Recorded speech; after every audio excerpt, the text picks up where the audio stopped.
పట్టుకునే బాధ్యత కాంగ్రెస్ పార్టీ తీసుకుంటుంది. అదే విధంగా మొక్కజొన్న గిట్టుబాటు ధర రాక రైతులు చనిపోతున్నారు.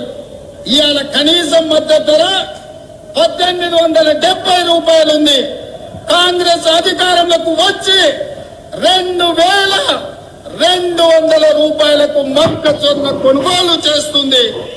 వరి పండించేటువంటి రైతులకి వరి పంటకి క్వింటాల్కి 500 రూపాయలు అదనంగా బోనస్ని ప్రకటిస్తా ఉన్నారు.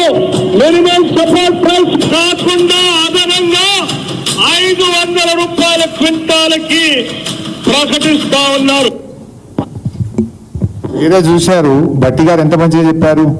వరి ధాన్యం పండిస్తున్నటువంటి రైతులకు ఎంఎస్పికి అదనంగా 500 రూపాయలు బోనస్ ఇస్తాం. వరి ధాన్యం